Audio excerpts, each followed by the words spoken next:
নাফস মানে রূহ, অর্থাৎ যে রূহ ছাড়া আমাদের শরীর কোনো কিছুই নয়। এই রূহ বেরিয়ে যাওয়া মানে আমরা অকেজো। যায়কাতুল মাউত অর্থাৎ মৃত্যুর সন্নিকটে হতে হবে। এখানে আক্ষরিক অর্থ হলো প্রত্যেক নাফসকে একদিন না একদিন মৃত্যুর সন্নিকটে হতে হবে। কিন্তু আমরা প্রত্যেকে বলে থাকি যে প্রত্যেক নাফসকে একদিন না একদিন মৃত্যুর স্বাদ গ্রহণ করতে হবে। মৃত্যুর পরে করণীয় কাজগুলির মধ্যে একটি গুরুত্বপূর্ণ কাজ হলো ব্যক্তির জানাজার নামাজ পড়া। জানাজার নামাজ পড়ার জন্য প্রথমে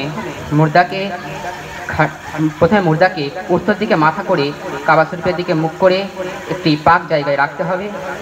তারপর ইমাম সাহেব সামনে সেজদার বরাবর জায়গা রেখে কেবলামুখী হয়ে দাঁড়াবেন এবং ইমামের পেছনে কমপক্ষে 7 জন মুসল্লি থাকতে হবে। এমনভাবে মুসল্লিরা দাঁড়াবেন যেন প্রথম কাতারে 4 জন এবং দ্বিতীয় কাতারে 3 জন ব্যক্তি হন। একটি কাতারে 3 জনের কম ব্যক্তি হলে জানাজার নামাজ পরপর 3 দিন পর্যন্ত পড়া বন্ধ থাকবে। এরপরে যারা নিয়ত জানেন প্রত্যেকে নিয়ত করবেন।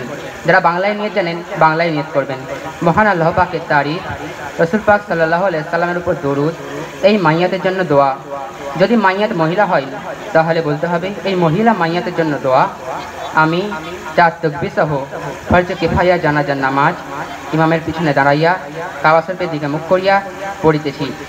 যারা আরবিতে নিয়ত জানেন তারা আরবিতে নিয়ত করিবেন।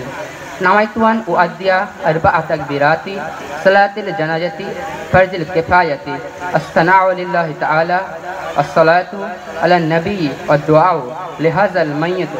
যদি মাইয়াত মহিলা হন তাহলে বলতে হবে লিহাযিহিল মাইয়িত ইত্তাদাহিতু বিহাযা ইমাম মুতাওয়াজ্জিহান ইলা জিহাতিল কাবাতিশ শরীফাতি। এরপর প্রথম তাকবীর সহ প্রত্যেকে হাত বাঁধিবেন, আল্লাহু আকবার। পরে প্রত্যেকে দোয়া সানা পাঠ করবেন, সুবহানাকা আল্লাহুম্মা ওয়া বিহামদিকা ওয়া তাবারাকা ইসমুকা ওয়া তাআলা জাদ্দুকা ওয়া জাল্লা সানাইকা ওয়া লা ইলাহা গায়রুক। এরপরে দ্বিতীয় তাকবীর দেবেন, কিন্তু কেউ হাত ছাড়বেন না।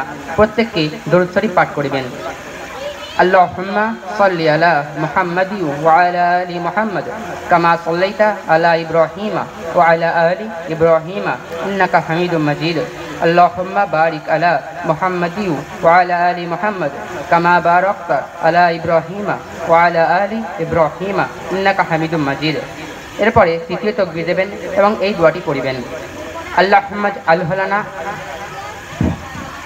আল্লাহুম্মা গফিরলি হাইয়িনা ওয়া মাইয়িতিনা ওয়া শাহিদিনা ওয়া গায়িবিনা ওয়া সাগীরিনা ওয়া কাবীরিনা ওয়া যাকারিনা ওয়া উনসানা।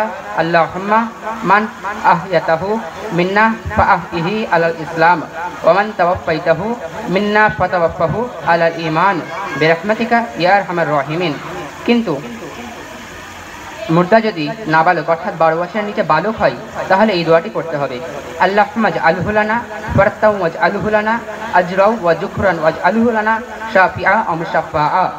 আর যদি মুর্দা 12 বছরের নিচে বালিকা হয় তাহলে এই দোয়াটি করতে হবে, আল্লাহুম্মা আজআলহু লানা ফারতাও ওয়াজআলহু লানা আজরাও ওয়া যুকরান ওয়াজআলহু লানা শাফিআতাও ওয়া মুশাফফায়াতিন। এরপরে চতুর্থ তাকবীর দেবেন এবং প্রত্যেককে সালাম ফিরিয়ে নামাজ থেকে বিরত হবেন। আসসালামু আলাইকুম ওয়া রাহমাতুল্লাহ, আসসালামু আলাইকুম ওয়া রাহমাতুল্লাহ। এরপরে ব্যক্তিকে দাফন কার্য শেষ করবেন। আসসালামু আলাইকুম ওয়া রাহমাতুল্লাহি ওয়া বারাকাতুহু।